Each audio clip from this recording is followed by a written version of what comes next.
반갑습니다. 사랑하고 축복합니다. 경직된 분위기를 좀 풀었으면 좋겠어요. 네, 보시고 이게 이 마스크를 끼니까 눈밖에 안 보이죠. 그래서 모든 여성분들이 아름답게 보여요. 네, 그렇죠. 네, 모든 남성분들은 멋있게 보이고 그렇습니다. 이제 너무나 1년 가량 마스크를 쓰니까 힘드시죠. 습관화가 되면서도 힘들어요. 그렇죠. 특히 안경 쓴 분들은 정말 힘들더라고요. 빨리 이 코로나 없이 마스크 없이 돌아다니는 그러한 때가 오기를 여러분 위해서 기도해 주시길 부탁드리겠습니다. 일주일의 삶 여러분 어떻게 지내셨습니까? 잘 지내셨습니까?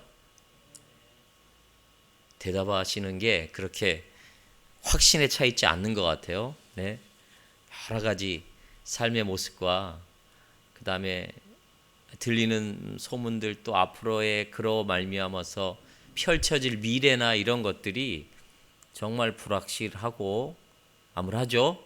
그러나 우리 믿음 안에서 승리하고 오늘 하루하루를 기쁨으로 걸어 나가야 되는 것이 우리들의 삶의 모습인 줄 믿으시길 바라겠어요. 하나님은 우리와 늘 함께 계십니다. 아멘. 우리가 인지하지 못했지만 늘 그곳에 하나님은 함께 하십니다. 이게 나중에 보면 경험할 수 있는 부분입니다.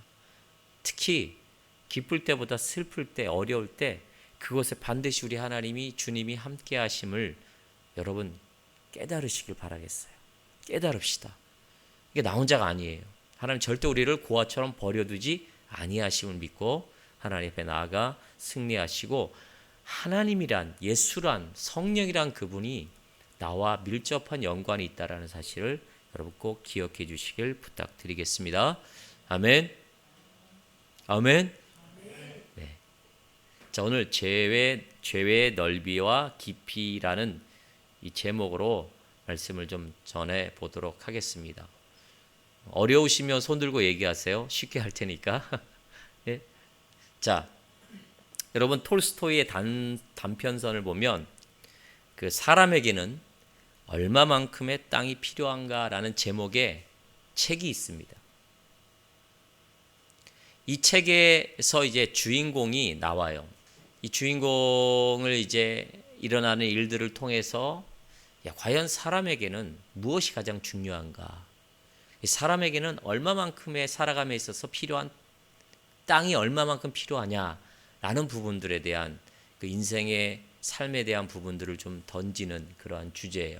내용 스토리를 좀 정리하면 그래요. 이 바음이 주인공인데 이 사람이 이런 말을 해요. 지금 내 생활에 여유로운 땅만 있으면 난 겁날 것이 없다. 난 악마도 두렵지 않다라는 이 말을 해요. 근데 이 말을 누가 듣냐면 악마가 들어요. 그래? 그럼 내가 너에게 네가 그렇게 중요하게 여기는 땅을 줄 수 있는 기회를 주겠어. 그리고 이 바움에게 그러한 환경을 제시합니다. 어떤 제시를 했냐면 이 바움이 있는 그 동네에 어떤 상인이 왔어요. 그랬더니 상인이 바움에게 이런 말을 하죠. 야, 어떤 마을에 갔더니 그 마을에는 선물을 주면 그 선물을 받은 사람이 그 마을에 땅을 원하는 대로 준다라는 얘기를 들은 거예요. 그래서 그래? 그랬더니 이 바움이 그 얘기를 듣고 항상 땅에 대한 갈망이 있었잖아요. 그 얘기를 듣고 그 마을을 찾아갔어요. 그리고 정말로 자기가 준비한 선물을 그 마을 주민들에게 줬더니 어떻습니까? 마을 사람들이 어떻습니까? 줬어. 우리에게 선물을 줬으니까 당신에게 이제 땅을 주겠어. 자, 이제부터 당신이 하루 동안 밟는 땅, 그 모든 땅을 당신의 소유로 만들어 주겠소. 이 얘기를 들은 바움은 어떻습니까? 좋다, 옳거니 하고 전략을 세워요. 어떤 전략을 세울까요? 야, 낮에는 더우니까 오후가 넘어가면 더우니까 오전 중에 땅을 되도록 많이 걸어가서 내 소유로 만들자. 그리고 출발했습니다. 열심히 걸어갔습니다. 정오가 되기 전에 모든 땅, 좋은 땅을 다 내 땅으로 만들겠다. 열심히 걸어가는 중에 바움이 발견한 게 있어요. 뭐냐면 가면 갈수록 땅이 너무 좋아 보이는 거예요.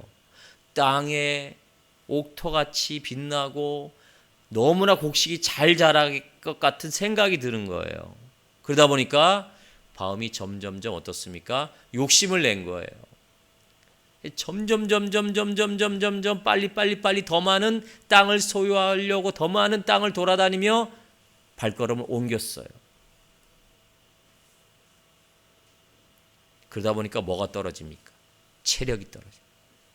근데 이 바움에게는 자기의 몸이 체력이 떨어지고 점점 힘을 잃어가는 가운데 있어서 그에게 한 가지 생각밖에 없었어요. 뭐냐?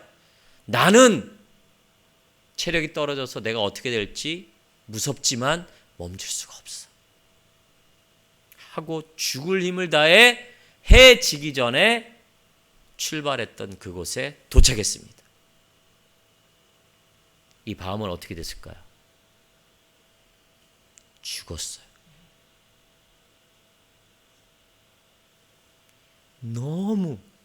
너무 욕심에 사로잡혀서 너무 자기의 체력과 자기 몸이 죽어가는 그것을 생각하지 않고 힘을 다해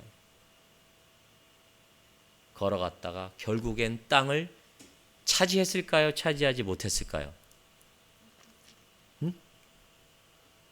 차지했어요. 얼만큼의 땅을 차지했느냐? 그 바움의 하인이 그 주인을 묻기 위해서 판 땅이 딱 3아르 정도밖에 되지 못해요.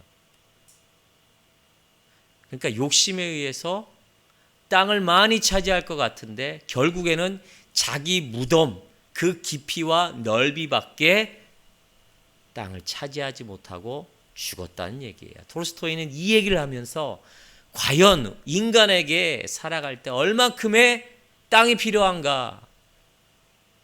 욕심만큼 땅을 차지하는 것은 아니다.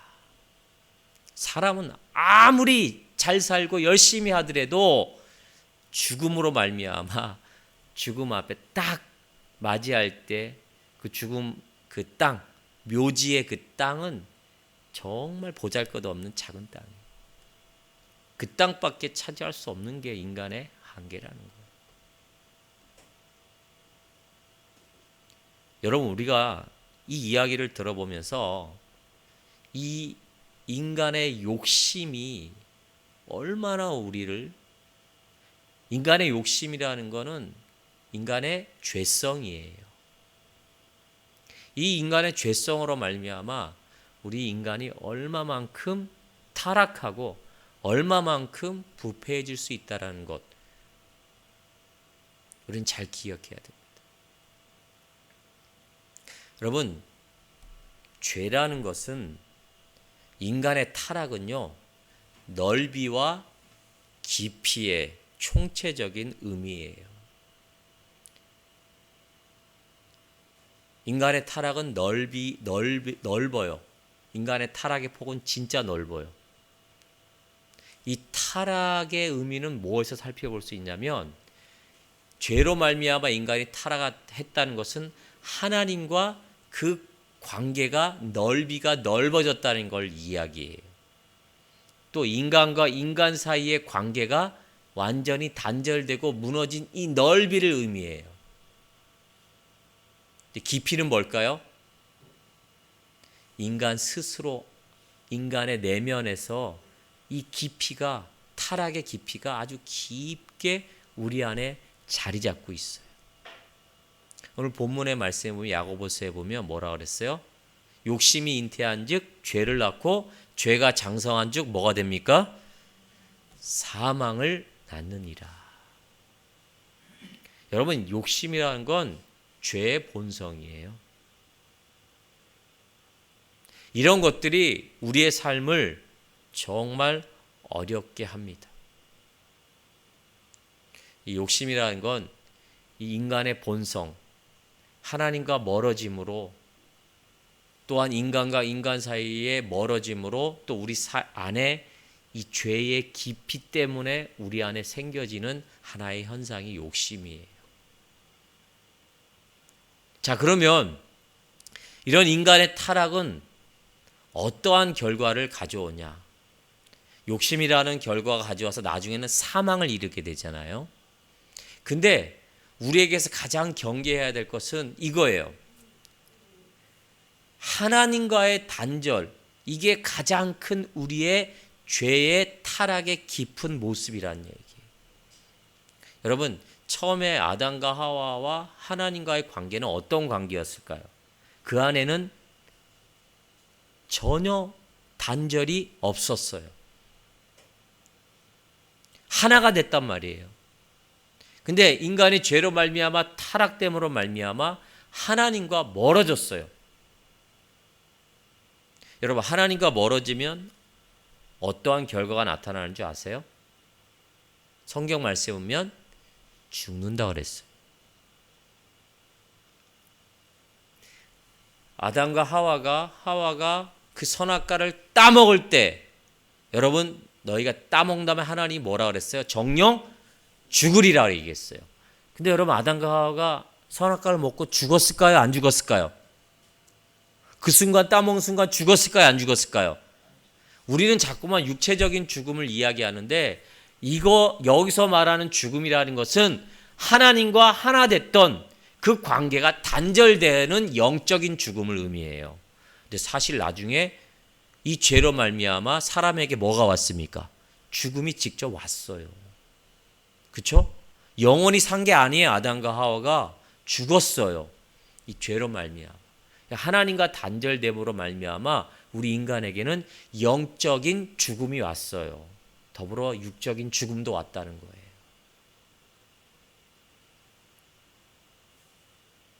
여러분, 우리가 이 타락으로 말미암아 하나님 앞에 단절된 이 관계를 얼마만큼 회복하고 그 하나님과 다시금 하나 되고 그 하나님 죄 이전에 온전한 하나님과의 관계 속에 회복하는 것이 저와 여러분들의 신앙의 목표인 줄 믿으시길 바라겠어요. 이게 회복돼야 돼요. 그러지 아니한다면 우리는 정말 하나님과 영원히 단절된 영적인 죽음으로 그 상태에 있다가 영원히 죽음, 영원히 고통을 당하는 그곳으로 갈 수밖에 없는 게 우리 인생이에요. 자, 그러면 오늘은 회복을 다루기 전에 여러분, 이 하나님과 단절됨으로 우리에게 또 어떠한 모습의 단절이 나타났냐, 이걸 한번 살펴볼 필요가 있어요. 자, 여러분, 인간의 타락으로 말미암아 하나님과 단절되면 어느 부분에서 특히 이 죄악의 모습들이 드러나냐, 왜곡들이 드러나냐, 잘 들어보세요. 첫 번째로는요, 우상을 섬기게 돼 있어요. 여러분, 하나님과 단절되었다라는 것은 형상을 만들고 우상을 만드는 왜곡의 신앙 모습으로 나아갈 수 있다는 거예요. 여러분, 잘 보세요.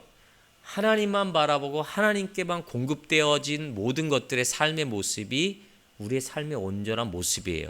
근데 이게 단절됨으로 말미암아 인간은 거기에서 상실하지 않았어요. 또 다른 공급책을 찾았어요. 그게 뭘까요? 우상과 형상이란 말이에요. 그러니까 인간들은요, 하나님을 찾게 돼 있어요. 신이라는 이 신을 찾게 되는 종교성이 우리 안에 분명히 있어요.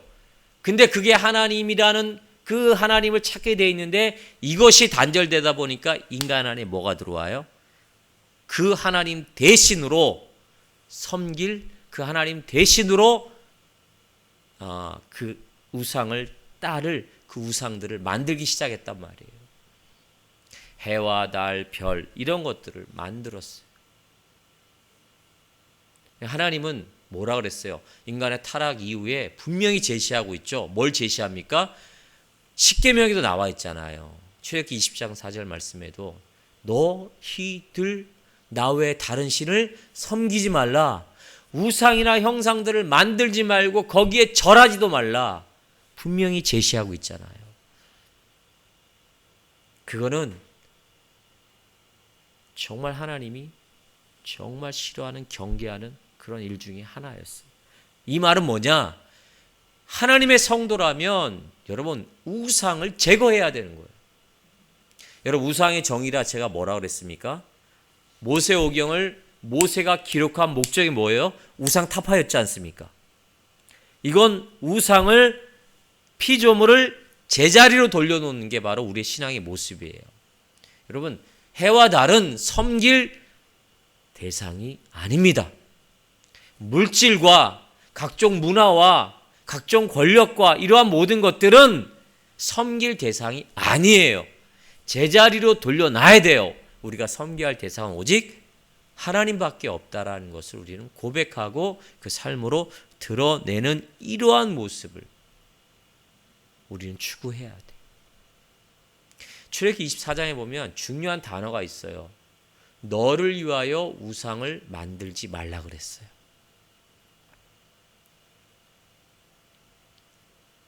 여러분 우상이라는 것은 누굴 위해 만드는 거예요? 꼭 나를 위해 만들더라고요.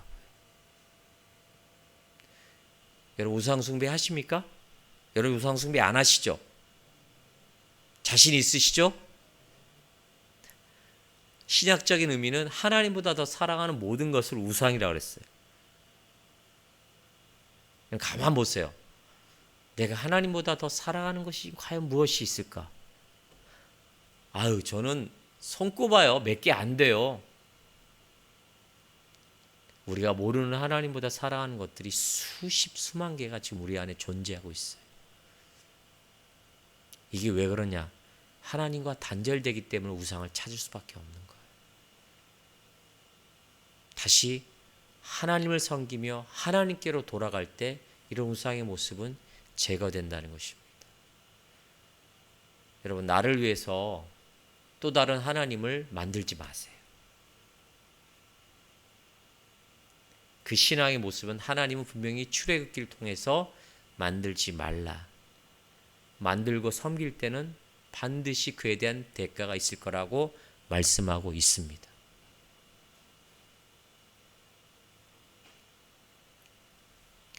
사도 바울은요, 우상 숭배와 탐심을 똑같은 것으로 봤어요.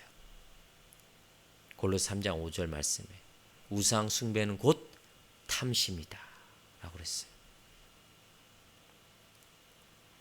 여러분 우상 숭배하지 말라라는 말씀은 더 좀 들어가다 보면 어떤 의미가 있냐면 우상을 섬기고 그를 예배하는 그런 것뿐만 아니라 그 우상을 섬기는 시간조차도 허비하지 말라는 의미예요.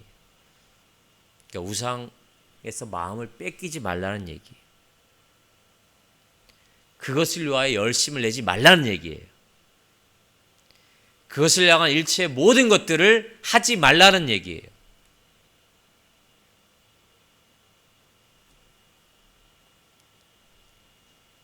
이게 되지 않으면 우리 삶에 있어서 신앙의 온전한 모습으로 나아갈 수가 없는 거예요.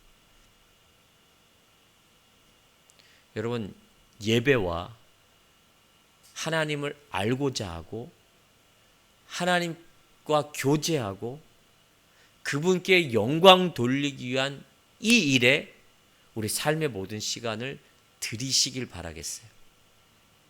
아깝지가 않는 거예요. 이것이 우리들의 기본 모습이라는 사실을 여러분 기억하시길 바라겠어요. 이것에서 너무 많이 왜곡되고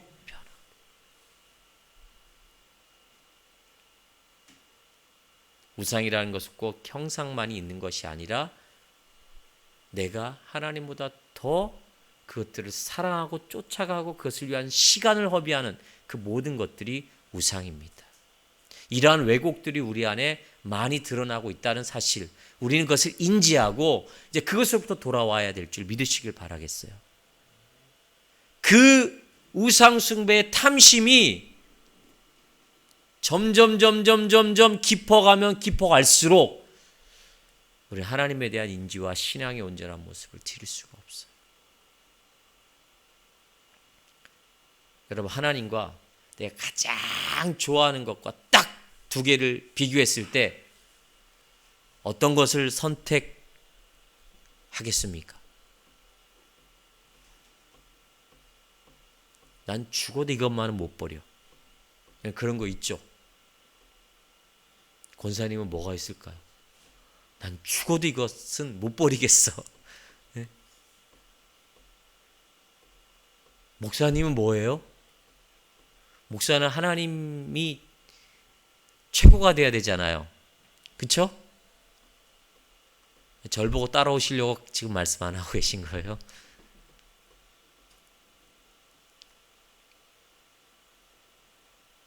그러면 자꾸만 이렇게 생각을 하게 돼요. 왜 하나님보다 더 이것은 버리지 못하고 더 사랑하게 될까? 왜 이러한 모습이 우리 안에 있을까? 성경은 계속 우리들에게 하나님 외에 섬기지 말라, 하나님 외에 다른 신을 섬기지 말라고 그랬는데 점점점 하나님보다 더 좋아지는 것들이 우리 안에 많아지게 되잖아요. 그렇죠? 요새 우리의 삶을 보면, 내 삶을 보면 처음에는 이렇게 계산했어요. 요 정도면 괜찮아. 근데 가면 갈수록 어떻게 해요? 좋은 거가 보여요. 그쵸? 제가 이렇게 요새 어떤 일 때문에 계속 어느 곳을 뒤져봐요. 여러분, 그 막 가전제품 살 때, 고민되더라고요. 항상 이게 전략인 것 같아요. 제일 먼저 나쁜 것을 보여주지 않더라고요. 가면 제일 먼저 제일 좋은 것을 보여줘요. 그러니까 우리의 생각에는 항상 뭐가 기억되죠? 제일 좋았던 거 기억돼요. 그래서 나쁜 거, 그보다 좀 질이 떨어진 거 보면 그걸 선택하겠습니까? 내 손에는 이만큼밖에 없는데 자꾸만 그거에 맞춰서 딱 살려고 그러니까 어떻습니까? 좋은 게 기억나는 거예요. 그럼 어떻게 해요? 빚을 내서 사는 거예요. 이게 우리의 인생에도 이게 적용이 돼요. 여러분, 왜 나는 자꾸만 좋은 것만 보일까? 그 좋은 것, 그것 이상으로 하나님이 더 좋다라는 것을 인정하지 아니하면 절대로 우리는 사랑하는 것을 버릴 수가 없어요. 그래서 제가 여러분들에게 권고를 드리는 거예요. 난 이거 하나님을 더 사랑해야 돼, 사랑해야 돼. 이것을 버려야 돼, 버려야 돼, 버려야 돼. 이 둘 중에서 어떤 게 우리들의 삶의 올바른 신앙의 모습이냐? 이 하나님도 사랑을 버려야 돼. 이것에 매중하지 마시고 하나님을 더 사랑하고 그 사랑을 경험하기에 더 힘을 쓰는 신앙의 삶의 시간을 보내보세요. 그럼 자연히 이 모든 것들은 떨어지게 돼 있어요. 이게 신앙의 원리예요. 저는 옛날에 저희 부모님들이 하지 말라 그래서 하지 않았던 것들이 많아요. 그렇죠? 전혀 안 그러신가 봐요. 왜 그러잖아요. 옛날에 부모님의 잔소리가 그렇게 듣기 싫었는데 지금 딱 내가 보면 그 부모님의 잔소리를 똑같이 하고 있어요. 동의하시는 분이 두 분이 껐다했는데 권사님하고 전사님 껐다 하셨는데 봐요, 동국쌤. 조금 있다가 부모님 그렇게 어머니께서 아버님께서 그렇게 하지 말라 했던 얘기를 이제 오놈이 커봐요. 똑같이 하고 있다니까요. 하지 말라. 근데 그 속에서 한 가지 우리가 깨달아야 돼요. 아무리 얘기해도 안 되더라고요. 얘가 경험하고 거기에서 이게 나쁘다, 이것이 좋다라는 것을 경험해야 되더라고요. 여러분, 사춘기들한테 하지 말라. 레이저 맞아요. 자식들이지만 요새 애들은 그렇더라고요. 근데 하나 존중할 건 부모님들의 세대가 겪고 그것에 대해서 풍부하게 좋고 나쁨을 경험했다면 그 말에 따르는 것이 맞습니다. 그것만큼은 따라야 됩니다. 우리 신앙에서 하나님이 더 좋다라는 신앙의 경험들이 그 맛들이 없기 때문에 세상을 버리지 못하는 거예요. 여러분, 하나님이 좋다고 하나님이 최고라는 것, 이거 경험하지 않고는 말로 아무리 해도 그거는 꽹과리예요. 공허한 메아리예요. 우리 삶에 우상을 타파하고 그래서 왜곡된 이 모습을 회복하기 위해서는 하나님이시고 그리고 그 구원의 온전한 부분을 우리들을 위해서 이루신 희생을 우리들에게 이루신 십자가의 예수 그리스도, 그리고 그 예수 그리스도의 그 사역을 위해 그분을 깨닫기 위해 말씀을 깨닫기 위해 우리와 함께 하시는 이 성령, 그분과 동행함으로 그 안에서 느껴지는, 그 안에서 경험되어지는 하나님의 좋음들이 우리 안에 풍성하게 드러나야 된다는 것입니다. 그럴 때 우상들은 제거되는 것입니다. 아멘. 근데 요 우상을 가지고 있었는데 하나님 찾기보다 또 다른 우상들을 찾아서 가봤자 거기에는 공허함만 드러날 수밖에 없다는 사실입니다. 거기에는 허무함만 드러날 수밖에 없어요. 거기엔 두려움만이 그 끝에는 있다는 얘기예요. 그게 오늘 본문의 말씀이 뭐예요? 욕심이 잉태한 주 죄를 낳고 죄가 장성한 즉 사망을 낳느니라. 우리의 인생길을 여러분 지혜로운 잠언에서 이야기하는 그런 참된 지혜자가 되어야 될 줄 믿으시기 바라겠어요. 그 지혜의 근본은 다른 것이 아니에요. 우리의 참된 즐거움은 목마르지 아니하는 예수 그리스도, 그분에게 있다는 사실을 기억하시길 바라겠어요.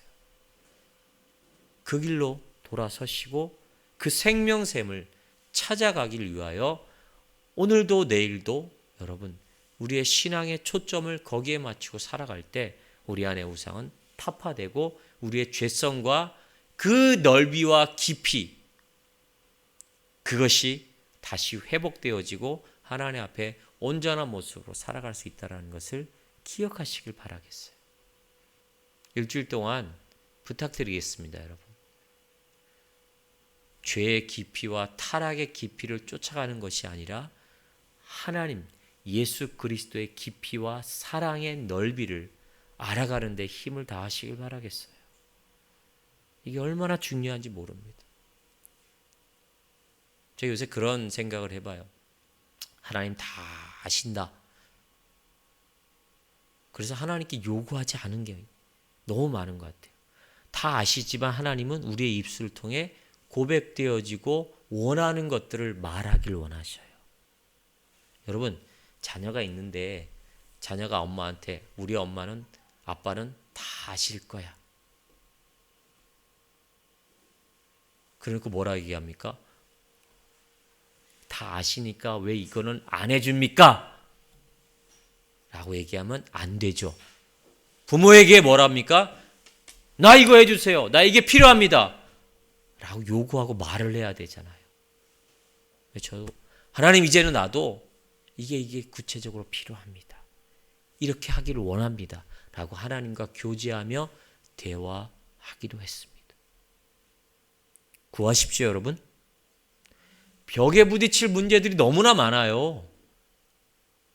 정말 인간의 문제에 있어서 해결할 수 없는 부분들이 우리들에게 너무 많지 않습니까? 그때는 어쩔 수 없어요. 하나님 앞에 구할 수밖에 없어요. 하나님이 해결해 주셔야 될 문제들밖에 없다는 거예요, 우리 안에. 저는 그 문구를 참 좋아합니다. 문제보다 크신 하나님. 우리의 문제보다 하나님은 크십니다. 신뢰할 만큼 우리가 하나님께 구해야 됩니다. 지금도 성령이 우리 안에 그렇게 하면 안 돼. 그 길로 가면 안 돼. 말씀하고 계세요. 근데 나는 그걸 따라가기를 원하는데 정말 쉽지 않아요. 매일 지는 것 같아요.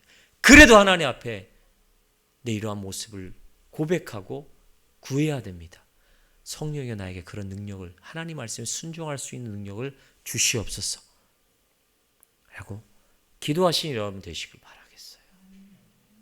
그럴 때 우리들에게 하나님의 깊이와 넓이를 깨달을 때 우상의 모습들은 사라집니다. 두 번째로는 여러분, 이 인간의 타락으로 말미암아 어떤 왜곡이 나타나요? 예배의 왜곡이 나타났어요. 예배. 여러분, 예배의 중요한 부분들은 뭐냐면 다른 부분들이 있겠지만 거룩성이에요. 그러니까 우리 인간의 타락으로 말미암아 예배의 거룩성이 사라졌어요. 훼손됐어요. 왜 훼손됐을까요? 여러분, 타락 이후에 가인과 아벨의 제사 아시죠? 거기에서 누구의 예배를 받으셔요? 아벨의 예배를 받으시고 가인의 예배를 받지 않으시죠. 그 의미는 뭘까요? 왜 하나님은 아벨의 예배를 받으시고 가인의 예배를 받지 않으셨을까요? 제가 이거 한번 설교를 한 적이 있죠. 있어요. 그 드리는 제사, 제물 때문에 그런 게 아니에요. 거기에 핵심은 그거예요. 아벨의 제사는 뭐냐면 최선을 다하고 그 모든 드려진 예배의 정성, 그리고 두 번째로 하나님이 요구하시는 방법대로 드렸다는 얘기예요.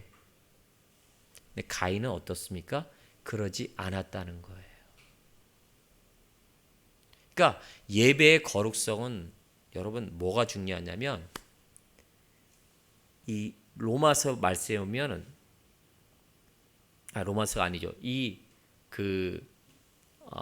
요한복음 4장 말씀에 보면은 예배하는 자마다 영과 진리로 예배하라 말씀하셨잖아요. 사마리아 여인을 만나고 나서 대화하시고, 그러니까 예배의 거룩성은 영과 진리로 예배하는 거예요. 그러니까 이것이 훼손된 거예요. 왜곡된 거예요. 여러분, 우리가 지금 드리는 이 예배 영과 진리로 드려야 됩니다. 아멘. 그러면 영과 진리로 드린다는 것이 무엇이냐? 여러분, 이거 반드시 알아야 되겠죠. 영과 진리로 드리는 것이 무엇입니까? 영으로 드린다는 것은 뭐냐면 성령의 인도하심과 성령의 그 체험함을 통하여서 하나님과 직접 만나고 하나님과 직접 교제하는 그 영적인 예배가 우리의 예배예요. 진리는 뭡니까?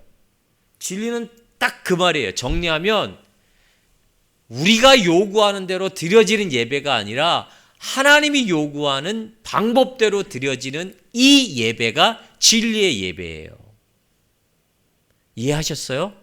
그러니까 우리의 예배는요, 하나님이 함께 하시는 영적인 예배예요. 이 말은 하나님과 직접 교제함으로 드려지는 예배가 되어야 된다는 얘기예요. 두 번째는 진리가 그 안에 있어야 된다는 얘기죠. 진리는 뭐예요? 말씀 이런 것들이 아니라 하나님이 원하시는 예배 방식으로 드려야 된다는 얘기예요. 이해하십니까? 그렇죠. 여러분, 왜 이스라엘 백성의 성막을 짓고 난 다음에 그 예배에 대한 법을 그렇게 만들어 놓으셨을까요?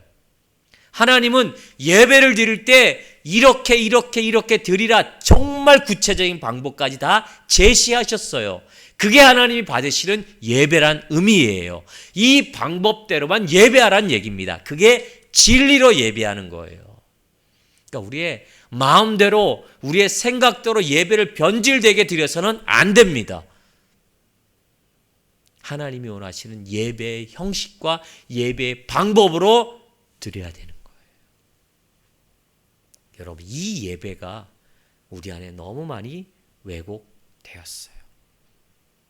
여러분, 요한복음에 보면 사마리아 여인이 예수를 만나고 무엇에 대한 갈증이 해결돼요? 예배에 대한 갈증이 해결됩니다. 여러분, 우리의 예배를 한번 돌아봐야 돼요. 요새 이 코로나 때문에 이 예배에 대한 부분들이 되게 많이 이슈화되죠. 언택트 예배, 택트 예배 해가지고 비대면 예배, 대면 예배. 여러분들의 생각은 어떻습니까? 어떤 부분에서는 현장 예배가 정말 원하는 예배고 바른 예배다. 아니다. 지금 시대 코로나 시대에 얼마나 많은 SNS 온라인이 있기 때문에 비대면 예배 이거는 종교개혁이다 할 정도로 많은 목사님들이 많은 분들이 신학자들이 그렇게 의견을 내요. 우리의 생각은 어떨까요? 여러분 요거 하나만 말씀드릴게요. 예배의 부분은 교회론과 같이 가야 돼요. 교회론과 여러분 우리가 말하는 장로교에서 교회론은 어떤 형식이 있어요. 교회라 하면 반드시 요게 딱 들어가야 될 형식이 있는데 그거 중에 하나가 예배 그리고 하나는 성찬이 있어야 돼요. 또 하나는 친교가 있어야 돼. 친교가 성도들의 교제가 있어야 돼요. 근데 교제라는 것을 잘못 이해했어요. 모여서 얘기하고 나누고 그런 교제가 아니라 모여서 얘기하고 서로 힘들고 어려운 성도들을 위로하고 그리고 그 위로의 방향이 이웃을 향해 나가는 이 교제가 교회 안에서 있어야 되는 거예요. 자, 교회론을 얘기할 때 예배와 연관되어 있는 거예요. 그런데 예배 하나만 딱 띄어서 얘기하면은 허점들이 되게 많은 거예요, 여러분. 우리 교회 안에서 예배드리죠. 물론 비대면으로 현장 예배, 비대면 예배로 온라인 드린 예배 맞습니다. 그것도 예배가 맞긴 맞아요. 그런데 우리는 항상 뭐예요? 모여서 우리가 예배하고 공동체를 이루고 쉽게 얘기해서 성도의 교제를 나누고 성찬, 성례를 행하는 곳이 이곳이란 말이에요. 그러면 예배 하나만 딱 띄어서 볼 게 아니라 그럼 예배와 연관된 교회론을 봤을 때 여러분 예배가 비대면으로 계속 그렇게 예배 드린다. 그러면 그렇게 예배 드리는 그곳에서는 교회가 온전해질 수 없어요. 왜 그럴까요? 뭐가 안 돼요? 두 번째, 세 번째 성도의 교제와 성찬식이 될 수 없잖아요. 그러니까 요거와 연관돼서는 우리가 예배를 좀 살펴볼 필요가 있다라는 거예요. 근데 예배라는 부분들이 정말 많이 왜곡되어 있는 것이 우리들의 모습이에요. 여러분 모여서 예배해야 됩니다. 또한 비대면으로도 정말 어쩔 수 없는 상황이면 그곳에서라도 예배를 드려야 됩니다. 두세 사람이 모인 곳에 내가 너희와 함께 하겠다고 말씀하셨습니다. 정말 어쩔 수 없는 상황에는 예배를 그곳에서 드려야 되죠. 예? 지금 독도에 있는데 본교에 와서 예배 드리라 그거 됩니까? 안 되는 거죠. 그곳에서 예배를 드려야 되는 거죠. 근데 문제는 뭐냐면 나와 드릴 수 있는데 그 예배를 내 시간 그것을 위해서 드리지 않는 부분들이 그건 우리가 좀 경계해야 될 부분들이란 말이에요. 자, 예배 온전한 이 왜곡들 이것들이 우리 안에 너무 많이 벌어지고 있는 거예요. 자, 그러려면 이 예배의 왜곡들이 우리 안에 회복되기 위해서는 요한복음 4장의 말씀에는 딱 하나밖에 없어요. 이 사마리아 여인이 어떻습니까? 누굴 만났을 때 예배의 갈증이 해결됐다 그랬어요? 예수 그리스도를 만나야 됩니다. 여러분 예수 그리스도를 만날 때 온전한 예배가 그 안에 회복됨을 우리는 기억해야 됩니다. 자, 그러면 여러분들에게 질문을 드리겠어요. 자, 오늘 우리가 예배드리고 온라인으로 예배드리시는 우리 성도분들 예수 그리스도를 만나셨습니까? 만난 지금 예배를 드리고 있습니까? 예수 그리스도를 진정 만나고 예수 그리스도와 함께 지금 예배 드리고 있습니까? 답을 해보세요. 어떻습니까? 지금 예수 그리스도를 만나는 이 예배가 되고 있습니까? Jesus with 예수 그리스도와 함께하는 이 예배가 되고 있습니까? 여러분 사마리아 이 여인의 문제는 예루살렘에 드리는 게 맞습니까? 이 지금 사마리아 지역의 성소에 드리는 게 맞습니까? 예배에 대한 갈증이 있었어요. 근데 예수님 대답 뭐예요? 그곳에도 아니고 이곳에도 아니다. 누굴 만나야 된다? 그 중심의 예배 중심엔 예수를 만나야 된다.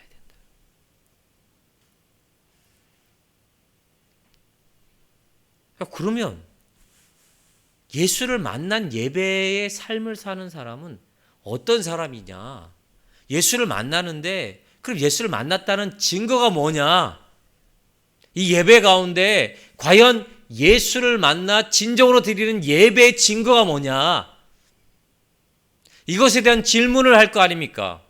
우리 자신에게. 그러면 뭐라고 대답할 겁니까, 여러분? 여기엔 답이 있어야 되는 거예요. 그렇죠? 성경은 이 답에 대해서 정확히 제시하고 있습니다. 어떻게 제시하고 있냐? 사마리아 여인이 요한복음 4장 29절 말씀에 보면 예수를 만나고 난 후에 보인 행동을 통해 그녀가 예수를 만났다. 예수를 통한 예배자의 모습이 되었다라는 것을 증거하고 있어요. 그 증거가 뭐냐? 49절에 이런 말씀이 있어요. 여자가 물동이를 버려두고 동네로 돌아가서 사람에게 이르되, 여기에서 중요하게 살펴볼 단어가 있어요. 그게 뭐냐면 버려두고 들어가서 이르되. 잘 보셔야 돼요, 여러분. 여러분, 우리가 예수 그리스도를 통한 온전한 삶의 예배자로 현장 예배로 온라인 예배를 드려지는 그 순간, 그 현장에서 우리는 버려두고 돌아가서 이르되, 이 세 가지 동사의 단어가 말하고 있는 의미들이 경험되어질 때 그곳에 예수 그리스도와 함께하는 예배가 드려지는 것입니다. 아멘. 그러면 버려두고 라는 의미를 한번 살펴봅시다. 여인이 우물가에 온 목적이 뭐였죠? 그 뜨거운 정오에 이 여자는 저녁도 아니 많은 사람이 몰리는 그 저녁이 아니라 그 정오에 물을 뜨러 나온 거예요. 물을 뜨러 나왔어요. 우물가에 물 뜨러 나왔지. 그럼 뭐하러 나왔어? 우리 옛말엔 우물가에 눈 맞으러 왔나? 물 뜨러 온 거예요. 번데 버려두었다라는 의미는 뭘까요? 물 뜨러 온 목적을 포기했어요. 누굴 만났을 때? 예수를 그곳에서 만났을 때. 그러니까 우리가 예배 드려질 때 우리는 예배 드려짐으로 말미암아 버리는 이 신앙의 모습이 우리들이 필요한 거예요. 여러분, 말씀을 읽을 때 어떤 생각 들으세요? 여기에서 뭘까 기대하고 있어요? 여러분, 말씀을 통해서 제가 인간이 전하는 말씀이 아니라 하나님께 열어주는 메시지가 있을 거예요. 그렇죠? 그 메시지 좀 깨달아지는 게 뭐냐면, 하나님이 이렇게 말씀하시는구나. 예수의 가르침이, 예수의 말씀이 이런 거구나 라고 깨닫고 난 후에 뭘 포기해야 되냐? 세상의 욕심과 세상의 것들을 포기하는, 내가 이것은 하지 말아야 되겠다. 이것은 내가 잘못됐다라는, 내가 이게 세상의 욕심이었구나. 이런 것들을 포기하는 그 깨달음의 삶의 모습이, 예배의 모습이 우리 안에 있어야 됩니다. 그 예수를 만났다는 증거예요. 여러분, 그러한 예배가 될 줄 믿으시길 바라겠어요. 그러한 예배를 드리기 위해 우리의 모든 것들을 집중하셔야 됩니다. 그리고 들어가서 예수님을 떠나 어디로 들어갔어요? 동네로 들어갔어요. 그러면 이 여자는 남편이 몇 명 있는 여인이었어요? 5만. 예수님이 그랬어요. 전곡을 찔렀잖아요. 너 남편이 5명이지? 그리고 지금 남편도 네 남편이 아니지? 그런 거예요. 이걸 또 어떻게 바라보는 시선이 있었냐면, 사마리아 여인은 좀 그런 이제 그쪽으로 좀 약간 부정한 여인이다. 아니다. 이 계대법이라고 그러죠. 계대법이 뭔지 아시죠, 여러분? 이스라엘 나라는요, 형제가 있는데, 제일 맞이의 형제가 있는데 형님이 죽잖아요. 그럼 형수는 어떻게 돼요? 그 다음 형제와 결혼해요. 그리고 그 형이 또 둘째 형이 죽으면 그 셋째 형, 넷째 형 이런 계대법이 있어요. 왜 그러냐면 그 대를 잇기 위해서 그렇게 했다는 법이 있어요. 이스라엘 법이 있어요. 그 계대법에 의해서 피해를 받은 여인이다라고 얘기하는 사람들도 있어요. 신학자들도. 그런데 그것보다는 좀 어떤 이 결혼 생활에 문란한 그런 여인인 것 같아요. 전곡을 찔렀잖아요. 여러분, 낮에 물을 떠올 정도면 동네에서 이 여인은 엄청나게 어떻습니까? 정죄함을 받고 얼굴을 들고 다닐 수 없는 여인이었어요. 근데 그 여인이 어떻습니까? 어디로 들어가서 자기 동네에 가서 들어갔다는 얘기예요. 예수를 만나고 난 후에는 여러분 우리가 깨닫고 그리고 내가 버려두면 우리가 전해야 될 현장, 복음의 현장으로 들어가기를 원하는 이 신앙의 모습들이 우리 안에 깨달아야 되는 걸 믿으시길 바라겠어요. 근데 이르되는 뭐예요? 이르되. 예. 여러분, 버려뒀다, 들어갔다라는 것은 이 헬라어의 부정과거 시제예요. 완료형이에요. 그러니까 쉽게 얘기해서 버렸다. 이게 그것으로 끝난 거, 버린 거예요. 그리고 들어갔다. 완료 시제니까 들어간 거예요. 근데 이르되라는 이 시제는 어떤 형으로 써있냐면 현재 진행형으로 썼어요. 계속 이른다는 얘기예요. 계속 말했다는 얘기예요. 이 여인이. 그렇죠? 버려두고 들어가서 다시 나오지 않고 거기서 끝나고 그곳에서 계속 뭘 이뤘을까요? 예수 그리스도에 대한 복음을 계속적으로 진행형으로 전했다는 얘기입니다. 그러니까 우리가 예수 그리스도를 만나는 이 예배의 삶을 사는 자는 어떻습니까? 세상의 것을 버려두고 세상의 것을 포기하는 이 완료된 시점과 그리고 우리의 현장으로 들어가는 이 완전한 모습 속에서 계속 그것에서 복음을 예수 그리스도를 전하는 이 신앙의 모습으로 살아가는 그 모습 자체가 예수 그리스도를 만난 증거라는 거예요. 아멘. 여러분, 이 예배, 이런 예배, 이렇게 드려지는 예배가 살아있는 예배인 거예요. 그래서 찬양을 통해서 어떤 분들은 내가 하나님 앞에 이 복음의 간격과 하나님을 깨닫고 내가 깨달은 복음을 전해야 되겠다. 그리고 전할 때 그 예수 그리스도를 만난 예배, 온전한 모습이에요. 여러분, 이 예배의 모습이 우리 안에 가득 풍성하게 우리의 삶의 현장에서도 드러나는 거예요. 방송을 들으면서 그러한 사실들을 깨닫는 거예요. 그러면 그것이 그 예배가 살아있는 온전한 메시아 예수 그리스도를 영접한 예배임을 믿으시길 바라겠어요. 그것이 우리의 현장 속에서 우리가 드려진 현장 속에 이루어진 그 예배가 살아있는, 여러분 몇천 명이 모이고 그렇게 예배당 안에서 모여 예배 드릴 때 그 예수 그리스도를 만난 예배에 증거들이 나타나지 않는다면 그 예배는 무슨 예배예요?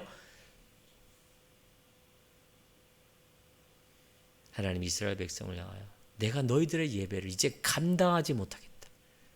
형식적으로 드려지는 예배, 가증한 예배를 내가 감당하지 못하겠다라는 그 예배로 변질되어 가는 것입니다. 어디에 있든 간 그런 예배를 사모하고 드려지는, 즉 예수 그리스도를 만나고 경험하여서 들어가서 버리고 이르되라는 이 신앙의 결과들을 경험하는 이 예배가 저와 여러분들의 예배가 되시길 바라겠어요.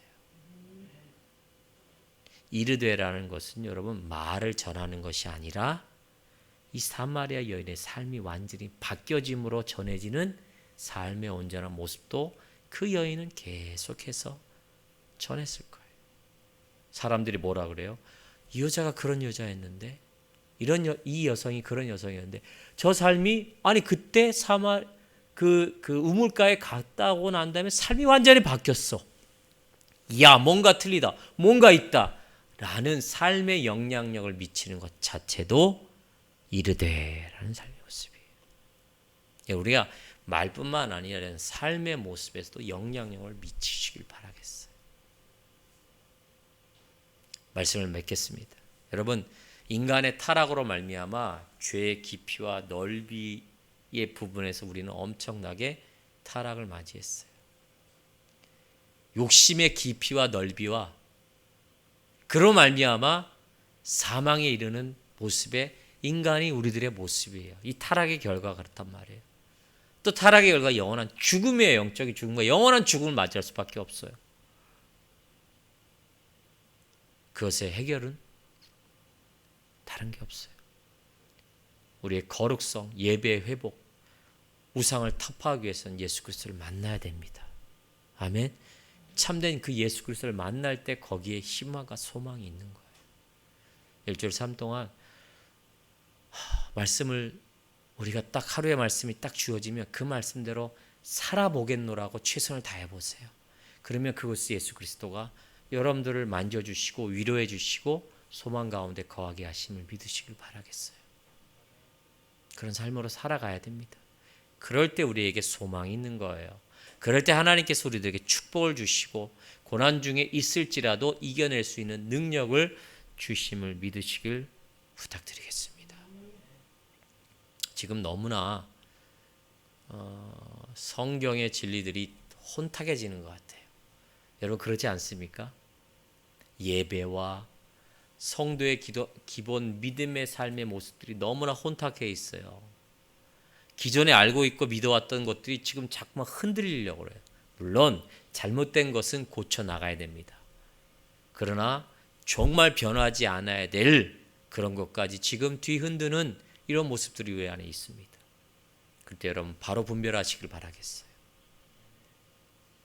분별하셔서 온전히 그 안에서 신앙의 온전한 모습을 쥐어나가시고 그 안에서 승리하시는 그런 성도님들 되시길 부탁드리겠습니다. 기도하겠습니다. 하나님 감사합니다.